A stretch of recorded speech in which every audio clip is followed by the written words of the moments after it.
Hello everyone, welcome to this channel Home Science Let's Crack It. Here I am Dr. वंदना गुप्ता और ये है हमारा पहला क्वेश्चन। इसके पहले हमने कई सारे जो है क्वेश्चंस करा चुके हैं, तो चलिए फिर स्टार्ट करते हैं नए क्वेश्चन। तो यहाँ देखते हैं कुछ क्वेश्चन हम आपके साथ में डिस्कस करते हैं। तो पहला क्वेश्चन है कि डैश प्रयास वो है जहां हमारी आंखें हमारे शरीर की गति को निर्देशित करती हैं। पहला ऑप्शन है मानसिक, दूसरा है पैदल, तीसरा है दृश्य और चौथा है टॉर्सल। ठीक है, तो अब यहाँ पर आपको आंसर करना है कि इनमें से क्या होगा। तो जल्दी से बताइए इसका आंसर क्या होगा। ओके, प्रयास वो है जहां हमारी आंखें हमारे शरीर की गति को निर्देशित करती हैं, यानी कि हमारी आंखें जो हैं हमारे शरीर की गति को निर्देश देती हैं देखने के लिए। तो वो कौन सा प्रयास है, मानसिक है, पैदल है, दृश्य है या फिर टॉर्सल है। अब देखिए यहाँ पर जो टॉर्सल है, ये टॉर्सल, ये तो आपकी बोन का नाम है। ओके, इसके बाद में अब बच्चा ये तो होगा नहीं, टॉर्सल बोन का नाम है, तो यहाँ पर टॉर्सल बोन से कोई मतलब नहीं है। मानसिक हो गया, पैदल हो गया या फिर दृश्य हो गया। तो यहां पर आपका जो राइट आंसर है वो हो जाएगा दृश्य। ठीक है, ये राइट आंसर है। एक मिनट, थोड़ा समय। चलिए अब आते हैं नेक्स्ट क्वेश्चन पर। तो नेक्स्ट है प्रबंधन निर्णयों पारिवारिक संसाधनों के प्रयोग की प्रक्रिया बनाने की एक श्रृंखला का बना हुआ है। तो कौन सा प्रबंधन है जिसमें कि निर्णय होते हैं और पारिवारिक संसाधनों का प्रयोग किया जाता है। तो ये सारी एक मिल करके एक प्रोसेस की एक श्रृंखला बना लेते हैं, श्रेणी बना लेते हैं। तो वो कौन सा प्रबंधन है, यानी कौन सा मैनेजमेंट है, परिवार है, घर है, पर्यावरण है या फिर कौशल है। तो इसका जो राइट आंसर होगा वो होगा घर। घर, यहां पर अगर आप इसकी इंग्लिश ले लें होम, और ये है आपका प्रबंधन यानी कि मैनेजमेंट।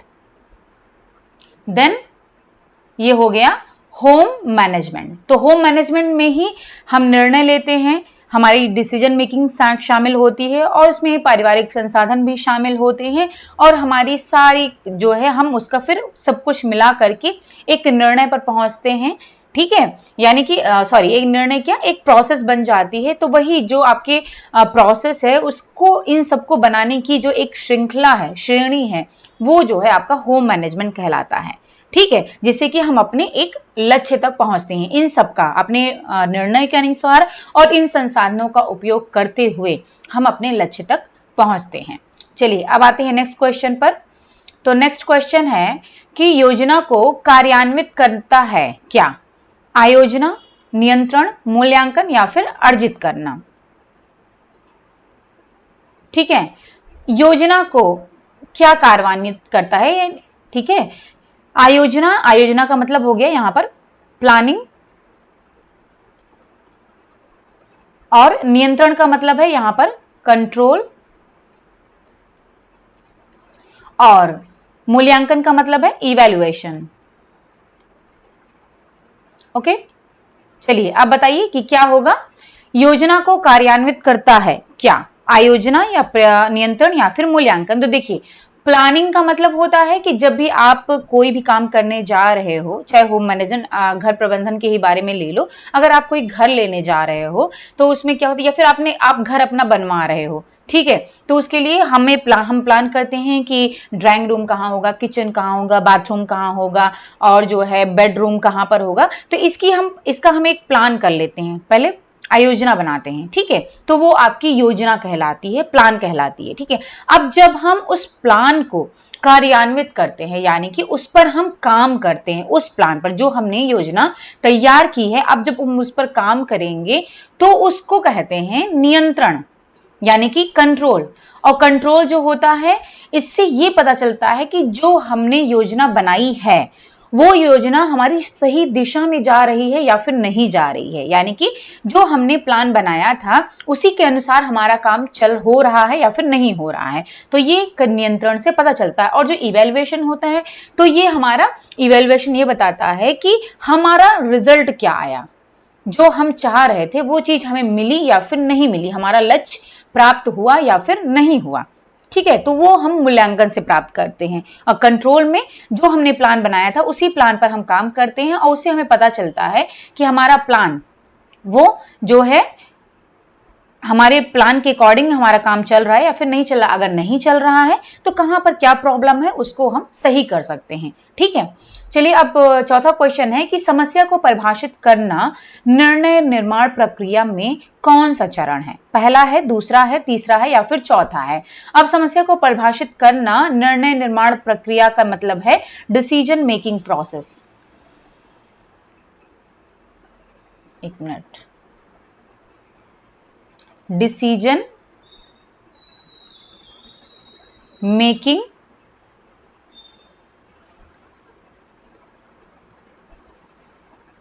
प्रोसेस। ओके,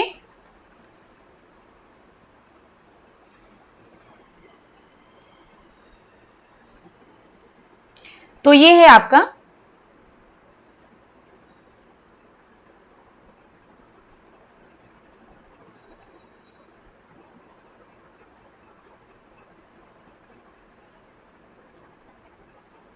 समस्या को परिभाषित करना।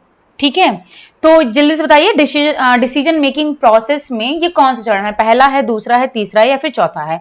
तो यहां बता दूं, जो ये है आपका समस्या को परिभाषित करना, ये होता है पहला चरण। ठीक है, सबसे पहले हम समस्या को परिभाषित करते हैं। ठीक है, यानी कि प्रॉब्लम क्या है, तो पहले हम ये देखते हैं कि प्रॉब्लम क्या है, उसके बाद में हम कई सारे उस प्रॉब्लम को सॉल्व करने के लिए कई सारे अल्टरनेटिव्स को देखते हैं। ठीक है, कई सारे अल्टरनेटिव की किस तरीके से उस समस्या को सॉल्व किया जा सकता है, उस समस्या को सुलझाया जा सकता है। तो कई सारे हम अल्टरनेटिव देखते हैं। अब उस अल्टरनेटिव जो हमने देखा, उसके लिए, उस समस्या को सॉल्व करने के लिए अब उस अल्टरनेटिव पर हम विचार करते हैं कि अब कई सारे, मान लीजिए एक कोई समस्या है आपकी, अब उसके सोल्यूशन 4-5 हैं। अब उसमें आप चारों पांच पर विचार करोगे। ठीक है, उसके बाद में फिर आप उन सभी अल्टरनेटिव, 4-5 जो अल्टरनेटिव आपके पास है, उनमें से कोई एक जो आपके लिए उपयुक्त होगा, सबसे बेस्ट जो है सोल्यूशन होगा, उसको आप चुनोगे। ठीक है, अब उसी जो है चुनाव के आधार पर आप आगे काम करोगे, अपने प्लान को कैरी करोगे। ठीक है, तो ये हमारा पहला चरण होता है। इस तरीके से इसमें हमारे टोटल 5 चरण होते हैं। पहला समस्या को परिभाषित करते हैं, दूसरा हमने बताया कई सारे अल्टरनेटिव हम देखते हैं उसको सॉल्व करने के लिए, फिर हम उस पर विचार करते हैं, फिर उनमें से कोई एक अल्टरनेटिव लेते हैं, चुनते हैं और फिर उसी पर हम फर्दर अपना जो है प्लान करते हैं, कैरी करते हैं। ठीक है, तो 5 चरण होते हैं डिसीजन मेकिंग के। और जो डिसीजन मेकिंग है इसको जो है मैनेजमेंट का हार्ट कहा जाता है, यानी कि हार्ट ऑफ मैनेजमेंट कहते हैं इसको, क्योंकि जो डिसीजन मेकिंग प्रोसेस है उसी पर हमारा गृह प्रबंधन कह सकते हो कि टिका हुआ है। ठीक है, तो ये इसका हार्ट कहा जाता है डिसीजन मेकिंग को। अब आते हैं नेक्स्ट क्वेश्चन है, डैश प्रबंधन का अर्थ है प्रबंधन समस्याओं में विज्ञान का अनुप्रयोग। तो कौन से प्रबंधन का अर्थ है कि प्रबंधन समस्याओं में विज्ञान का अनुप्रयोग करना? समस्या प्रबंधन है, हल प्रबंधन है, वैज्ञानिक प्रबंधन है या फिर कलात्मक प्रबंधन है? तो इसका जो राइट आंसर है वो होगा वैज्ञानिक प्रबंधन, यानी जो साइंटिफिक मैनेजमेंट है उसमें ही आप जो है समस्याओं को हल करने के लिए विज्ञान का उपयोग करते हो। चलिए अब आते हैं नेक्स्ट क्वेश्चन पर। तो यहां पर है कि कार्य निष्पादन के लिए डैश कार्य निष्पादन पर व्यवहारिक प्रयोग में संयुक्त परिचय ज्ञान के रूप में परिभाषित किया जाता है। ठीक है, तो यहां पर कहा जा रहा है कि कार्य निष्पादन पर व्यवहारिक प्रयोग में, यानी कि जब भी आप कोई काम करते हो, निष्पादन का मतलब है कि कार्य करना, तो जब भी आप कोई काम कर रहे हो तो उसमें जो भी आप जो है अपने व्यवहार का यूज कर रहे हो, जो आप रेगुलर बेसिस पे आप जो आपका नेचुरल बिहेवियर है तो वही आप यूज करोगे। तो जब कोई भी काम आप करते हो तो उस पर व्यवहारिक प्रयोग में संयुक्त परिचित ज्ञान के रूप में, यानी कि परिचित ज्ञान जो आपके पास ऑलरेडी है, आप जिस ज्ञान को जान रहे हो, जो आपके पास अवेलेबल है पहले से, उस ज्ञान के रूप में उसको परिभाषित किया जाता है। किसको? अनाड़ीपन को, या फिर कौशल को, या फिर अक्षमता को, या फिर बेवकूफ को। तो यहाँ पर जो राइट आंसर है वो है कौशल, यानी कि स्किल। स्किल ही है जो कि आपके पास ऑलरेडी होती है, और जब आप कोई भी काम करते हो तो आप अपने स्किल, अपने कौशल का प्रदर्शन उस पर करते हो, यानी कि उसका उपयोग करते हो, उस कौशल का। चलिए अब है 7th क्वेश्चन कि अर्जन आनंद अर्जन के रूप में संदर्भित है। कौन सा अर्जन आनंद है जो कि अर्जन के रूप में, आनंद अर्जन के रूप में संबंधित है, यानी कि जिससे कि आपको आनंद मिलता है, खुशी मिलती है, ठीक है, सेटिस्फैक्शन मिलता है। तो वो धन है, या फिर वास्तविक है, या फिर आत्मिक है, या फिर समान है, ठीक है। यानी कि यहाँ पर इनकम, आपने इनकम अगर पढ़ा होगा तो एक होता है मनी इनकम होता है, एक होता है रियल इनकम। तो यहाँ पर ये मनी इनकम, आप इसको समझ लीजिए, इसी की बात हो रही है, मनी इनकम, और ये है रियल इनकम, और ये है आपका साइकिक इनकम, साइकिक इनकम, ठीक है। तो यहां पर 3 टाइप की आपकी इनकम होते हैं, मनी, रियल और साइकिक। तो यहां पर पूछा जा रहा है कि कौन सा यहाँ इसमें जो इनकम है उसके अर्जन पर आनंद अर्जन में संदर्भित है, यानी कि आनंद की प्राप्त होती है, सेटिस्फैक्शन मिलता है, खुशी मिलती है। तो उसका आंसर है आत्मिक, यानी कि साइकिक इनकम जो होता है उसके प्राप्त होने पर हमें सेटिस्फैक्शन मिलता है, संतोष मिलता है, आनंद मिलता है। फिर है डैश वृद्धावस्था में आर्थिक असुरक्षा को घटाती है। क्या? मजदूरी, वेतन, सेवाएं, या फिर बचत। यानी कि जब आप ओल्ड एज में पहुंचोगे, या फिर आपने देखा होगा जो भी ऑलरेडी पहले से आपके मम्मी पापा, दादा दादी जो भी हैं, जो कि बूढ़े हो चुके हैं, तो उनमें क्या होता है, आर्थिक असुरक्षा क्या चीज घटाती है, यानी कि जब भी हम बूढ़े हो जाएंगे तो हमारी आर्थिक असुरक्षा का मतलब है जो इकोनॉमिक इनसिक्योरिटी है हमें होने लगती है, क्योंकि उस टाइम पर क्या होता है, हम रिटायर हो जाते हैं, जॉब में है तो रिटायर हो जाते हैं, और फिर हमारी ऐसी इतनी एज हो जाती है कि ना ही हमारी जो है बॉडी इतनी स्ट्रांग रह जाती है कि हम कोई काम कर सकें, ठीक है। तो बहुत ही हम कमजोर हो जाते हैं। तो उस टाइम पर क्या होता है कि आप जो है कोई कुछ कमा नहीं सकते हो, इनकम का स्रोत आपके पास कुछ भी नहीं रहता, तो उस टाइम पर आर्थिक असुरक्षा की भावना आने लगती है। तो इसमें से क्या ऐसी चीज है जो कि वृद्धावस्था में आर्थिक असुरक्षा को घटाने का काम करती है? तो वो है आंसर आपका बचत। अगर आपने सेविंग की हुई है तो फिर जब आप ओल्ड एज में पहुंचोगे तो उस टाइम पर इसी बचत से आप अपने जीवन का आनंद उठा सकते हो पूरा और पूरा, ठीक है। अदरवाइज क्या होता है, फिर टेंशन रहती है कि पैसे कहां से आएंगे इतने सारे। चलिए अब आता है कि किसका अर्थ है एक घर के आंतरिक भाग को ताजा करने के लिए दूषित वायु को बाहर निकालकर शुद्ध वायु पर संचरित करना। यानी कि घर के आंतरिक भाग को अगर आपको ताजा करना है तो दूषित वायु को बाहर निकालते हैं जिससे कि शुद्ध वायु अंदर आ सके, ठीक है। तो ये क्या है कि दूषित वायु को बाहर निकालकर और जो है शुद्ध वायु, ताजी हवा को अंदर लाना जो है वो क्या कहलाता है? एस्पेक्ट कहलाता है, वायु का आवागमन कहलाता है, या फिर संभावना कहलाता है, या फिर म्यूरम। तो यहां पर देखिए, पहली बात तो म्यूरम का कोई मतलब नहीं है, इसको हटा दीजिए, ठीक है। अब आते हैं, 3 ऑप्शन बचा है आपके पास, इसमें से आंसर करिए, एस्पेक्ट, वायु का आवागमन, या फिर संभावना। तो इसका राइट आंसर है वायु का आवागमन। इसमें क्या होता है, वेंटिलेशन जिसे बोलते हैं, वायु का आवागमन का मतलब है वेंटिलेशन, ठीक है। तो जिसमें कि जो दूषित वायु है वो बाहर निकलती है और शुद्ध वायु अंदर आती है। और एस्पेक्ट प्रोस्पेक्ट हम पिछले क्लास में आपको बता चुके हैं, इसके बारे में, एस्पेक्ट और प्रोस्पेक्ट के बारे में डिटेल में डिस्कस कर चुके हैं। चलिए अब 10वां क्वेश्चन है कि डैश रेखाओं, रूपों, रंगों और संरचनाओं की व्यवस्था से संदर्भित है। क्या? रूप, आकृति, सामंजस्य, या फिर डिजाइन। अब देखिए, रेखाओं यानी कि मतलब यहां पर हो गया लाइन, रूप का मतलब हो गया फॉर्म, इसका मतलब हो गया फॉर्म, रंग का मतलब हो गया कलर, ठीक है, और संरचना का मतलब हो गया यहां पर टेक्सचर से, हाँ टेक्सचर से लिया जा रहा है संरचना को, ठीक है। तो अब यहां पर आपको बताना है कि ये जो लाइन, इसका मतलब हो गया line, line, form, colour, texture, ये सब किस चीज के अंतर्गत आते हैं? रूप, आकृति, सामंजस्य, या फिर डिजाइन के अंतर्गत किसके अंतर्गत आते हैं? तो इसका आंसर होगा डिजाइन। ठीक है, क्योंकि ये सारे के सारे आपके लाइन, फॉर्म, कलर, टेक्सचर, ये सब आपके एलिमेंट्स ऑफ डिजाइन हैं, एलिमेंट्स ऑफ डिजाइन है।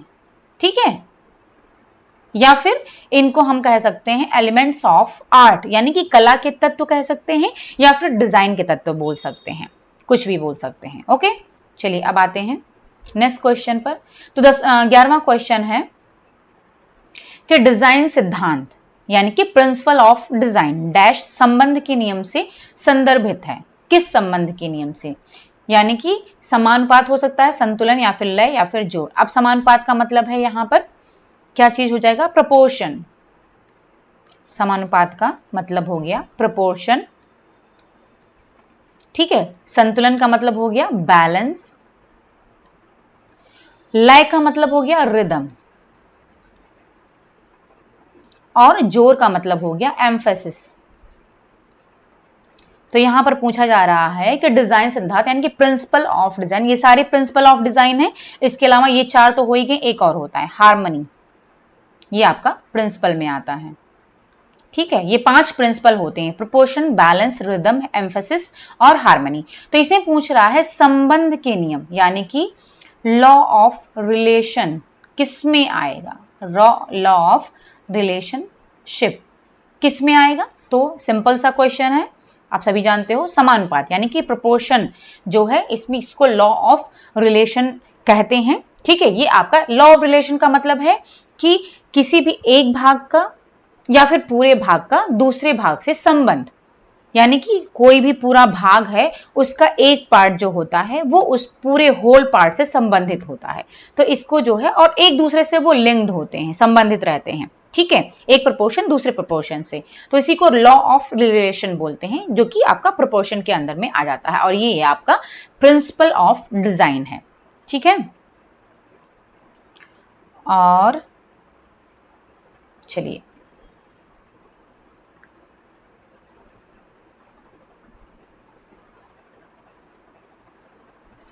फिर आता है 12th क्वेश्चन है कि गद्दा युक्त पृष्ठ वाले फर्नीचर को क्या कहते हैं? ड्रावर, मेज, कुर्सी, या फिर अपहोल्स्टरिंग। तो इसका मैं लिख देती हूं यहां पर अपहोल्स्ट्री। ठीक है, तो क्या कहते हैं गद्दा युक्त पृष्ठ वाले फर्नीचर को? तो इसका राइट आंसर है आपका अपहोल्स्ट्री। तो जो भी गद्दा वाले फर्नीचर होते हैं, ठीक है, जैसे कि आपका सोफा हो गया, जिस चेयर में लगी होती है, जिसमें गद्दे लगे होते हैं, तो जितने भी गद्दा युक्त पृष्ठ वाले फर्नीचर होंगे उनको अपहोल्स्ट्री कहा जाएगा। फिर है नेक्स्ट क्वेश्चन, डैश पदार्थ की स्पर्शनीय पृष्ठ गुणवत्ता है, संरचना, भ्रम, प्रभाव, या फिर वस्तु। तो देखिए, मतलब इसमें पूछा जाएगा पदार्थ की स्पर्शनीय पृष्ठ गुणवत्ता है, यानी कोई भी पदार्थ को जब आप टच करते हो तो उसका जो पृष्ठ है, उसके पृष्ठ की क्वालिटी, उसके सरफेस की क्या क्वालिटी है, खुरदरी है, चिकनी है, सॉफ्ट है, ठीक है, तो किस टाइप का है, तो वो आपका किससे पता चलेगा वो क्वालिटी? संरचना, भ्रम, प्रभाव, या फिर वस्तु से। तो ये इसका राइट आंसर है संरचना, जिसे कि हम टेक्सचर कह सकते हैं। चलिए अब आते हैं नेक्स्ट क्वेश्चन पर। तो यहां पर 14वां क्वेश्चन है कि यदि एक धनात्मक व्यक्ति एक ऋणात्मक औरत से विवाह करता है तो परिणाम डैश भ्रूण होगा। कैसा? धनात्मक होगा, ऋणात्मक होगा, या फिर मृत प्रसव होगा, और या फिर परिपक्व प्रसव होगा। ठीक है, तो यहां पर देखिए, यहां पर जो 4 ऑप्शन दिए हुए हैं, फिलहाल इन चारों में से इसका कोई भी आंसर नहीं है। ठीक है, क्योंकि जब भी कोई धनात्मक व्यक्ति एक ऋणात्मक औरत से विवाह करता है तो उसका जो परिणाम होता है वो आपका भ्रूण, मतलब भ्रूण के बारे में पूछा जा रहा है कि क्या होगा, पॉजिटिव होगा, वो नेगेटिव होगा, या फिर जो है इसमें से जो ऑप्शन दिया गया है, क्योंकि अगर मान लीजिए एक जो हस्बैंड है वो धनात्मक है और जो उसकी वाइफ है वो ऋणात्मक है, तो जो बच्चा है वो धनात्मक भी हो सकता है और ऋणात्मक भी हो सकता है। अगर दोनों धनात्मक हैं तब तो बच्चा धनात्मक होगा, अगर दोनों ऋणात्मक हैं तो बच्चा ऋणात्मक होगा। लेकिन अगर उसमें से एक कोई धनात्मक है और एक ऋणात्मक है तो बच्चा धनात्मक भी हो सकता है और ऋणात्मक भी हो सकता है। ठीक है, तो जो कि इसमें ऑप्शन नहीं दिया गया है, तो ये चीज आप समझ लो। अच्छा, अब यहां पर हम आपको एक चीज दिखा देते हैं, इसमें RH कंपैटिबिलिटी, इनकम्पैटिबिलिटी, ठीक है। तो इसमें क्या है, RH इनकम्पैटिबिलिटी में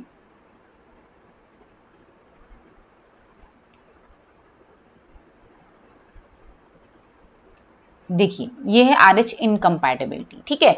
अब इसमें क्या है, जैसे कि जो यहाँ पर RSD है, कंफ्यूज मत होइएगा, RH जो होता है ये ब्लड ग्रुप ही है RH, ठीक है। लेकिन RH क्या होता है, ये एक प्रोटीन होता है, और ये जो है किसके नाम पर लिया गया है कि जो एक जब ब्लड ग्रुप की खोज की गई थी कार्ल लैंडस्टीनर के द्वारा, तो उन्होंने रेसस बंदर पर जो है अपना रिसर्च किया था, ठीक है। तो तभी से ब्लड ग्रुप की खोज हुई है, तो इसी वजह से रेसस बंदर के नाम पर ही ये RH वहां से लिया गया है, और जो D है वो यहाँ पर एंटीजन है, और प्लस माइनस ये तो आपका ब्लड ग्रुप है, ठीक है। तो अब यहाँ पर जैसे मान ली पहली प्रेगनेंसी है, तो उसमें क्या होता है कि अगर फर्स्ट टाइम जो है बच्चा हो रहा है, तो उसमें क्या होता है कि अगर फादर जो है पॉजिटिव है और मदर निगेटिव है, तो बच्चा मान लिया यहाँ पर कि पॉजिटिव है, ठीक है, बच्चा पॉजिटिव हो रहा है। अब यहाँ पर क्या होता है कि फीटल और मैटरनल ब्लड का ट्रांसफर होता है जब भी ये लेबर की प्रोसेस होती है। तो जो पहला बच्चा होगा वो तो सेफ रहेगा, ठीक है, पहला बच्चा, क्योंकि अब इस समय क्या है कि जो मदर का निगेटिव ग्रुप है वो is now sensitize to RSD antigen, क्योंकि अब यहाँ पर क्या होता है, जब पहला बच्चा होता है तो उस टाइम पर जो माँ का ब्लड ग्रुप है वो जो है एंटीजन के प्रति सेंसिटिव होता है केवल, ठीक है। अभी एंटीबॉडी का प्रोडक्शन स्टार्ट नहीं हुआ है, अभी सिर्फ एंटीजन के प्रति वो संवेदनशील हुआ है, यानी कि सेंसिटाइज्ड हुआ है। लेकिन जब दूसरी प्रेगनेंसी आएगी तो सब कुछ वही रहेगा, ये प्लस है, निगेटिव है, और बच्चा यहाँ पर पॉजिटिव है, तो क्या होगा कि अब फिर से वही प्रोसेस सारी होंगी, और अब यहाँ पर क्या होगा, पहले से जो एंटीजन के प्रति वो सेंसिटिव हो चुका है, अब दोबारा क्या होगा, अब से एंटीजन के अगेंस्ट में जो है एंटीबॉडी का जो है रैपिड प्रोडक्शन, बहुत तेजी से वो उनका प्रोडक्शन होने लगता है माँ में, ठीक है।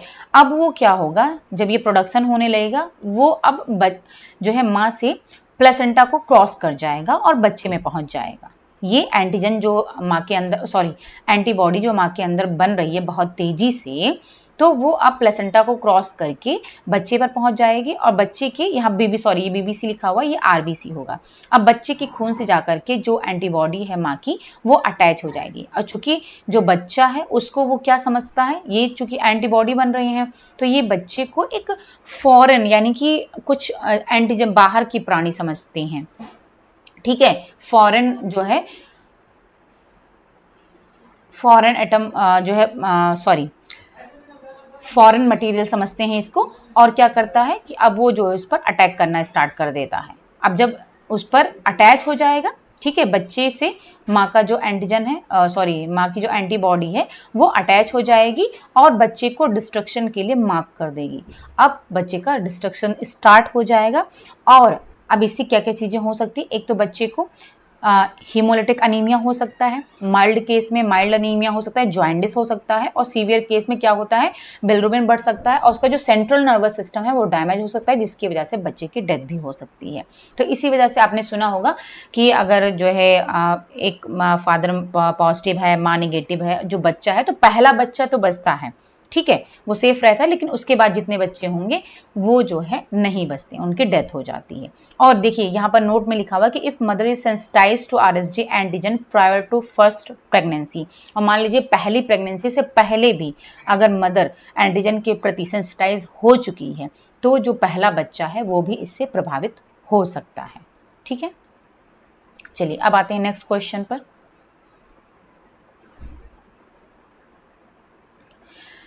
तो नेक्स्ट क्वेश्चन है कि शिशुओं की सामान्य दुग्धपान समस्याएं हैं, क्या क्या है, कब्ज है, डायरिया है, एलर्जी है, या फिर उक्त सभी, ये सारे हैं, ठीक है। तो इसका जो राइट आंसर है वो सारे के सारे हो जाएं, क्योंकि बच्चे में दूध से रिलेटेड जो समस्याएं होती हैं वो कब्ज भी हो सकता है, डायरिया भी हो सकता है, और एलर्जी भी हो सकता है, तो सारे ही हैं।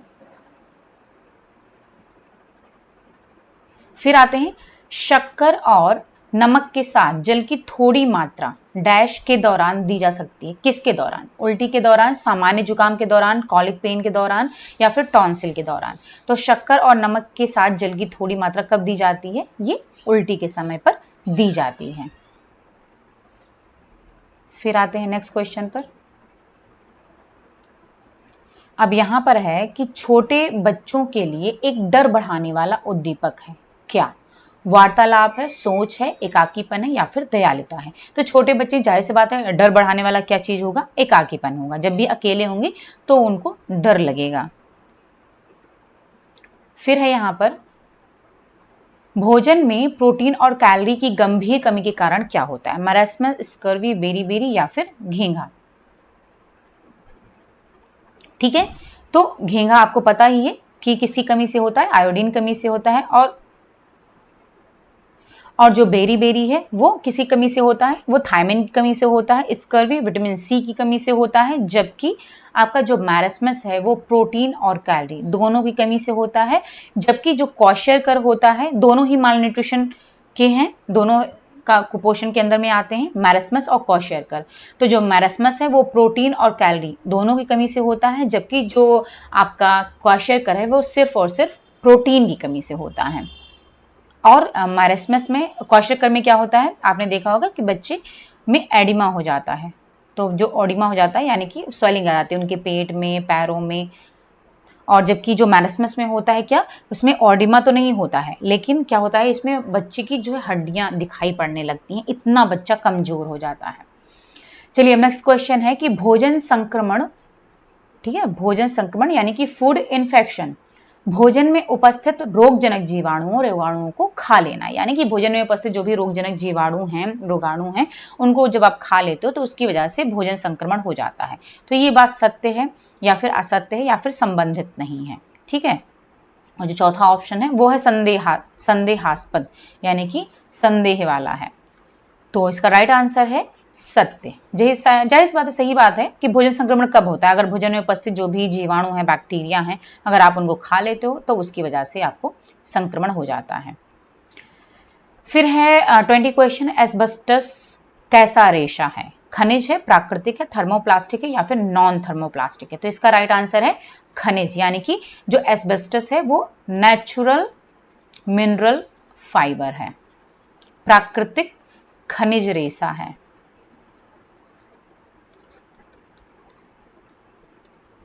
चलिए, अब आते हैं नेक्स्ट क्वेश्चन पर।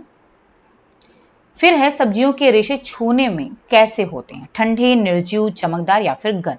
इसका राइट आंसर है ठंडे होते हैं। आप इसको टच करके भी देख सकते हो कि सब्जियों के रेशे छूने में कैसे होते हैं। अब यहां पर है, जंगली रेशम सूक्ष्मदर्शी के नीचे संवर्धित रेशम से भिन्न दिखाई देता है। ओके, सत्य है, असत्य है या फिर संबंधित नहीं है या फिर विवाहित नहीं है, ये विवादित होगा। ओके, तो बताना है आपको कि क्या है जंगली रेशम। जंगली रेशम का मतलब है वाइल्ड, जंगली का मतलब है वाइल्ड सिल्क। ओके, और संवर्धित रेशम का मतलब है, इसको कल्टीवेटेड सिल्क भी बोलते हैं, कल्टीवेटेड सिल्क भी कहते हैं। ठीक है, तो अब इसमें कहा जा रहा है जो वाइल्ड सिल्क है उसको जब आप माइक्रोस्कोप से देखते हो तो वो कल्टीवेटेड सिल्क से भिन्न दिखाई देता है। तो ये सही है, गलत है या फिर संबंधित नहीं या फिर विवादित है? तो ये बात सही है। ठीक है, थोड़ा सा इसके बारे में जान लेते हैं। तो जो ये आपका वाइल्ड सिल्क है और जो कल्टीवेटेड सिल्क है, ये दोनों ही आपके रेशम के प्रकार हैं। ठीक है, अब ये जो वाइल्ड सिल्क है इसको स्वनिर्मित रेशम भी कहते हैं, और जो उत्पादित रेशम है, ठीक है, इसको कल्टीवेटेड जो सिल्क है उसको उत्पादित रेशम या फिर संवर्धित रेशम भी कहते हैं। और जो स्वनिर्मित रेशम है वाइल्ड सिल्क, इसके अंदर 3 आ जाते हैं आपके। इसी के अंदर में आते हैं मूंगा रेशम, दूसरा अरंडी या फिर जिसे हम एरी बोलते हैं, एरी सिल्क, और तीसरा है यहां पर टसर रेशम। तो ये मूंगा, अरंडी और टसर, ये तीनों ही आपके वाइल्ड सिल्क के अंदर आ जाते हैं। और जो कल्टीवेटेड सिल्क है इसके अंदर आपका आता है मलबरी सिल्क, जो कि शहतूत के पत्तों को खा करके तैयार होता है। अच्छा, अब इन दोनों में जो वाइल्ड सिल्क है, जंगली रेशम, और संवर्धित सिल्क यानी कि कल्टीवेटेड रेशम, इन दोनों में मेन डिफरेंस क्या है? तो मैं बता देती हूं कि जो ये आपके स्वनिर्मित रेशे हैं यानी कि वाइल्ड सिल्क है, जंगली रेशम जिसे हम कह रहे हैं, इस रेशम के जो कीड़े होते हैं वो पाले नहीं जा सकते हैं।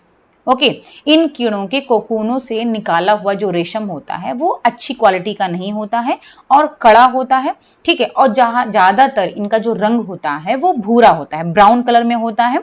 और चूंकि इनके कीड़े क्या होते हैं, अधिकतर ओक वृक्ष पर मिलते हैं। ओके, और इसमें क्या होता है, टैनिक एसिड का प्रभाव आ जाता है। जो ये वाइल्ड सिल्क होता है इसमें टैनिक एसिड का प्रभाव आ जाता है, जिसकी वजह से ये कड़े हो जाते हैं। टैनिक एसिड के प्रभाव के कारण जो है, जो जंगली रेशम होते हैं वो कड़े होते हैं और इनकी क्वालिटी भी बहुत अच्छी नहीं होती है, ठीक है। सबसे बेस्ट जो होता है आपका वो मलबरी रेशम होता है, जो कि शहतूत के पत्तों को खाते हैं और इनको पाला जाता है। फिर है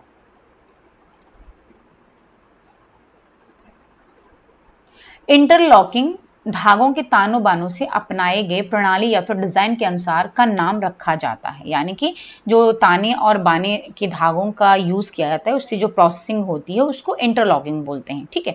तो ताने बाने के धागों से जब डिजाइन तैयार की जाती है तो उसका नाम क्या रखते हैं, उसे क्या कहते हैं? धागा बोलते हैं, रेशा बोलते हैं, वस्त्र बोलते हैं, या फिर बुनाई कहते हैं। तो जब ताने और बाने के धागों का यूज करके कोई भी डिजाइन या फिर प्रणाली तैयार की जाती है तो उसके अनुसार, यानी कि जिस जो है पैटर्न में आपका ताना और बाना धागा यूज किया गया है तो उसका नाम अलग अलग रखा जाता है, ठीक है। उसको बोलते क्या है? इसको बोलते हैं बुनाई। तो अलग अलग टाइप की बुनाई होती है जिसमें कि आपके ताने और बाने के धागों का पैटर्न होता है, अलग अलग पैटर्न रहता है, उसी के आधार पर बुनाई का नाम होता है, ठीक है। चलिए फिर अब आते हैं नेक्स्ट क्वेश्चन पर। 24 क्वेश्चन है कि पौधों का प्रमुख भंडारण पॉलीसैकेराइड है क्या? स्टार्च है, शक्कर है, कार्बोहाइड्रेट है, या फिर वसा है? यानी कि पौधे जो है मुख्य रूप से किसको स्टोर करते हैं, कौन से पॉलीसैकेराइड को स्टोर करते हैं? पॉलीसैकेराइड का मतलब है बहुशर्करा। तो इसमें स्टार्च आपका राइट ऑप्शन होगा। स्टार्च जो है वो आपके प्लांट्स में स्टोर होता है, जबकि ग्लाइकोजन जो है वो हमारे बॉडी में स्टोर रहता है, स्पेशली लिवर में और मांसपेशियों में भी होता है, लेकिन मुख्य रूप से लिवर में। 25वां क्वेश्चन है, गुर्दा के सही कार्य न करने के कारण जल का अवरोधन, यानी कि आप कह सकते हो अवरोधन का मतलब अवरोध से हो गया, बाधा से हो गया, ठीक है, डैश में परिणत हो जाता है। यानी कि जब आपकी किडनी सही तरीके से काम नहीं करती है तो उसकी वजह से जो जल है वो आपके शरीर से बाहर नहीं निकल पाता है, क्योंकि अवरोध उत्पन्न हो रहा है। क्योंकि गुर्दा जो है वो क्या काम करता है, जो कि आपके शरीर के वेस्ट मटेरियल होते हैं, अपशिष्ट पदार्थ होते हैं, साथ में जल, उन सभी को क्या होते हैं आपके शरीर से बाहर निकालने का काम करती है। लेकिन जब अब गुर्दा ही काम नहीं कर रहा है सही तरीके से तो क्या होगा, जल का अवरोधन होगा, यानी कि अवरोध उत्पन्न होगा, जिसकी वजह से वो हमारे शरीर से बाहर नहीं निकल पाएगा। तो उससे क्या होता है, ठीक है, कौन से सिम्टम्स आएंगे? पसीना होगा, भूख होगी, शोथ। अब यहाँ पर जो शोथ है ये शोथ है, ठीक है, और इसको इंग्लिश में कहते हैं स्वेलिंग, यानी कि सूजन, या फिर प्यास। तो कौन सा इसमें से सिम्टम आएगा? अगर पानी आपके शरीर से बाहर नहीं निकलता है तो क्या होगा, वो इकट्ठा होता रहेगा, जिसकी वजह से स्वेलिंग आ जाएगी। ओके, अब आते हैं नेक्स्ट क्वेश्चन पर। तो यहां पर पूछा गया है कि प्राकृतिक बहुलक है, नेचुरल पॉलीमर है, या आई थिंक हम पहले भी क्वेश्चन करा चुके हैं, ये रिपीट हो रहा है। नेचुरल पॉलीमर, प्राकृतिक बहुलक है, इसमें से क्या? विटामिन, खनिज, वसा, या फिर प्रोटीन?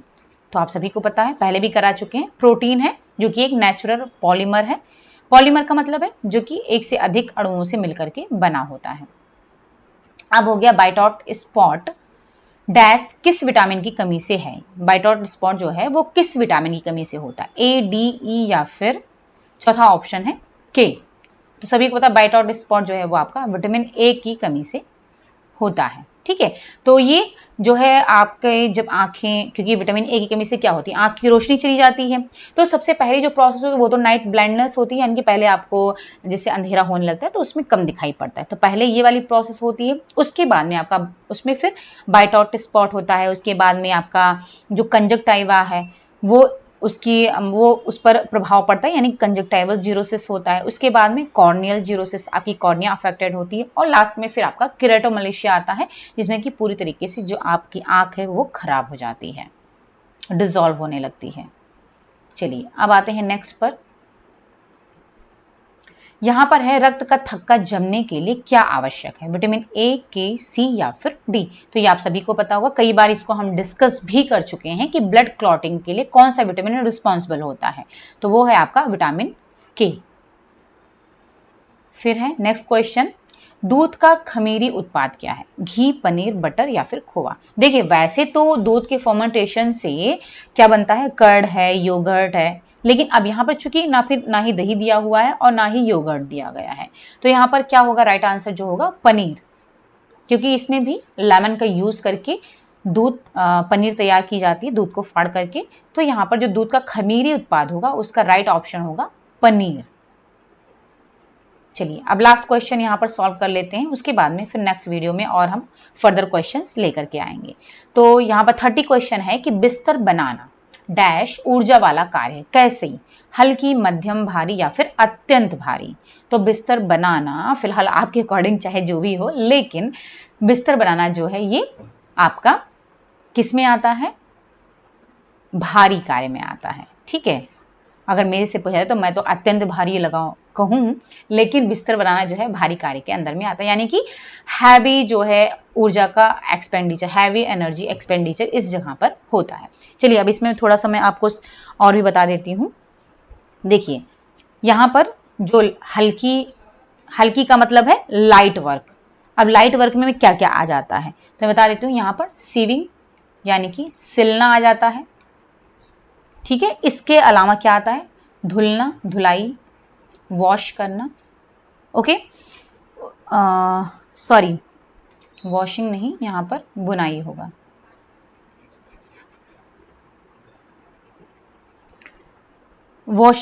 सीविंग हो गया, फिर निटिंग यानी कि बुनाई हो गया। इसके अलावा क्या होगा, हल्के काम में आ जाएगा कुकिंग। कुकिंग वैसे है तो बहुत भारी काम, लेकिन फिलहाल हल्के काम में आएगा कुकिंग। और राइटिंग, लिखना, बातें करना, ये सब जो है आपका हल्के काम में आ जाएगा। अब मध्यम काम की अगर हम बात कर रहे हैं तो इसमें क्या क्या आ जाएगा, प्रेस करना, यानी कि जो आयरन करते हैं हम कपड़े को, प्रेस करते हैं, ठीक है, वो आ जाएगा।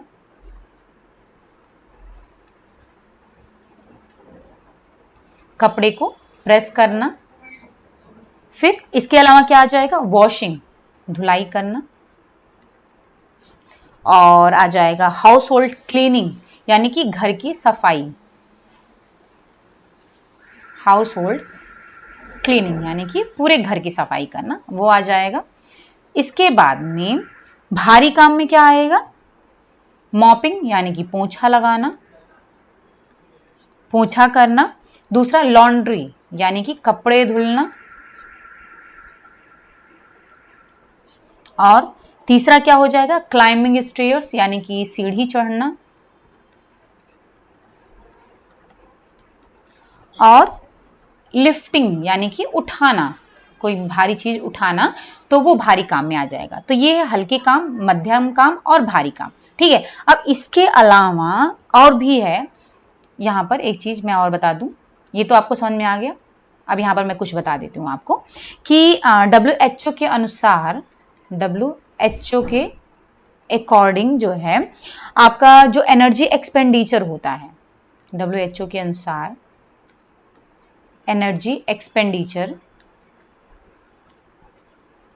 देखिए आप लोग कह रहे थे कि मैम थोड़ा सा बड़ा बड़ा सा लिखिए, इंग्लिश वर्ड को दिखाई नहीं पड़ता है, तो यहाँ पर मैं कोशिश कर रही हूँ कि फॉन्ट साइज बड़ा ही रखूं जिससे आपको दिखाई पड़े। ठीक है, energy expenditure calorie per hour, यानी कि 1 घंटे में कितनी एनर्जी आपकी खर्च हो रही है, तो वो चीज यहाँ पर WHO के द्वारा बताया गया है। तो इन्होंने बताया है कि अगर आप हल्का काम करते हो, हल्का यानी कि लाइट वर्क करते हो, तो उसमें कितनी एनर्जी कम खर्च होगी। तो यहां पर मेन के लिए है और विमेन के लिए है। ओके, मेन और विमेन के लिए है। तो हल्के काम में कितना हो जाएगा? हल्के काम में जो मेन की एनर्जी होगी वो होगी 140 कैलोरी पर आवर। एक घंटे में अगर हल्का काम करता है कोई पुरुष तो उसकी 140 कैलोरी खर्च होगी। और विमेन में कितनी खर्च होगी? 100 हल्के काम में। ठीक है, अब यहां पर मध्यम काम अगर कर रहा है, मीडियम वर्क अगर कर रहा है, तब कितनी खर्च होगी? अब यहां पर 175 मेन के लिए है और विमेन के लिए यहां पर 125 है। ओके, अब यहां पर अगर भारी काम कर रहा है तब कितनी खर्च होगी? तो यहां पर मेन के लिए है 300 कैलोरी पर आवर और विमेन के लिए है यहां पर 225 कैलोरी पर आवर। ठीक है, तो इतना जो है ये WHO के अकॉर्डिंग एनर्जी एक्सपेंडिचर दिया गया है कैलोरी पर आवर, यानी कि एक घंटे में अगर आप हल्का काम करते हो तब कितनी कैलोरी खर्च होगी, मध्यम काम करते हो तब कितनी खर्च होगी और भारी काम करते हो तब कितनी खर्च होगी। ओके, और इसके अनुसार अब ऊपर जो दिया हुआ है कि आपका हल्का, भारी और मध्यम काम कौन कौन सा है, तो उसी के अकॉर्डिंग आप इसको कैलकुलेट भी कर सकते हो कि कितनी एनर्जी हमारी खर्च होगी। ओके, चलिए फिर ये हो गया हमारा लास्ट क्वेश्चन था। इसके बाद में हम 31 से फिर नेक्स्ट वीडियो में और आगे और अच्छे अच्छे क्वेश्चन लेकर के आएंगे और साथ साथ में हम फिर डिस्कस भी करते हुए चलेंगे। ओके, अगर आपको पसंद आया है देन लाइक जरूर करें और सब्सक्राइब करें और साथ में शेयर करें ज़्यादा से ज़्यादा। Okay, thank you so much, bye bye and take care.